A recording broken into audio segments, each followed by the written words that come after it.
तो चलिए आज शारदा हाई के उन अंधेरे गलियारों में जहाँ की खामोशी भी चीखती है, ये कहानी एक ऐसे सबक की है जो सिखाती है कि कुछ बंद दरवाजे हमेशा बंद ही रहने चाहिए।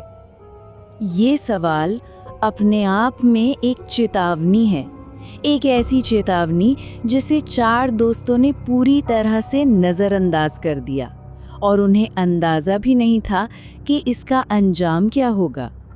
ये कहानी है 4 दोस्तों की, आर्यन, राहुल, सना और नेहा। एडवेंचर की तलाश उन्हें खींच लाई शारदा हाई स्कूल के खंडहरों तक, एक ऐसी वीरान जगह जिसके बारे में लोग कहते थे कि वहाँ आज भी किसी के चलने की आवाज़ें आती हैं। और सब कुछ शुरू हुआ एक छोटी सी चुनौती से। आर्यन ने मजाक में कह दिया, डरते हो क्या? बस इसी एक सवाल ने उन चारों की किस्मत पर ताला लगा दिया। उन्हें नहीं पता था कि वो मजाक मजाक में किस मुसीबत को बुला रहे थे। और जैसे ही उन्होंने पहला कदम अंदर रखा, क्रीक, एक जोरदार कान फाड़ देने वाली आवाज आई और स्कूल का वो भारी भरकम गेट अपने आप धड़ाम से बंद हो गया। अब वो अंधेरे में कैद थे। अंदर घुप अंधेरा, ऐसा कि कुछ भी दिखाई ना दे। अपने टॉर्च की रोशनी में जब वो पहली क्लास के अंदर गए ना, तो जो देखा उससे उनकी सांसें अटक गईं। ब्लैक बोर्ड पर एक चौक अपने आप चल रही थी और लिख रही थी, क्यों आए हो यहाँ? फिर जब टॉर्च की लाइट दीवारों पर घूमी तो एक और चीज ने उनका ध्यान खींचा। हर दीवार पे एक ही नाम खरोंचा हुआ था, रोहन, रोहन, रोहन। ऐसा लग रहा था मानो ये दीवारें कुछ बताने की कोशिश कर रही हों। और ठीक तभी एक ठंडी सी कांपती हुई आवाज ने उस खामोशी को चीर दिया। जब वो घबरा कर पलटे तो उनके सामने स्कूल यूनिफॉर्म में एक लड़का खड़ा था। उसका चेहरा धुंधला था और आंखें एकदम सफेद। वो फुसफुसाया, तुम लोग भी मेरी तरह फंस जाओगे। तो ये था रोहन, असल में इसी स्कूल का एक स्टूडेंट जिसकी कई साल पहले बेरहमी से हत्या कर दी गई थी। उसकी आत्मा आज भी इंसाफ के इंतजार में यहीं भटक रही थी। और फिर अचानक टन टन टन स्कूल की घंटी बजने लगी। सोचिए, वो घंटी जो 10 साल से खामोश थी। ये कोई आम घंटी नहीं थी, ये ऐलान था कि किसी की क्लास शुरू होने वाली है।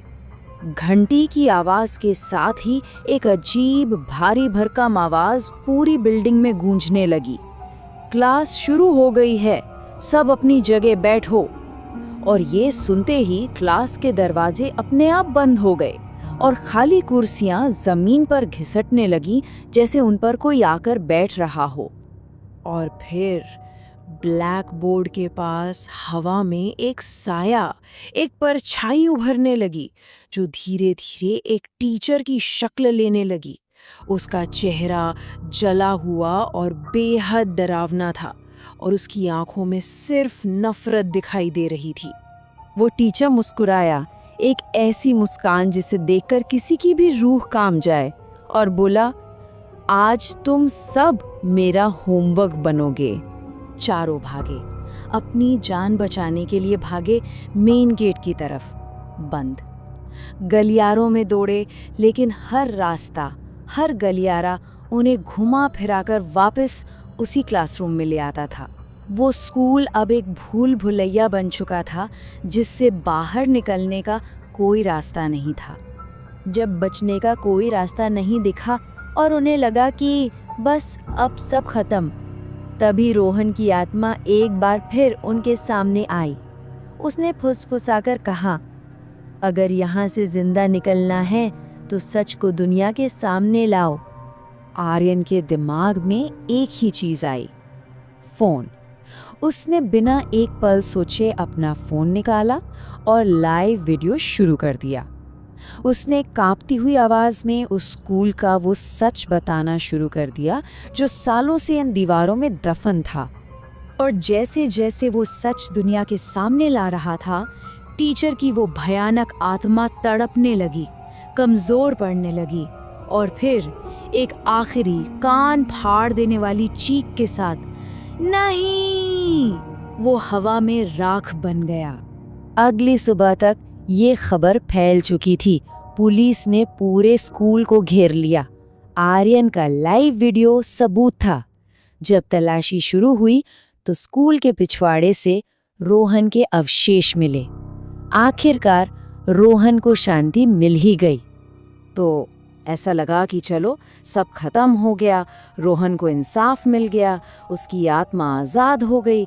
चारों दोस्तों ने भी राहत की सांस ली। पर कहानी यहाँ खत्म नहीं हुई थी।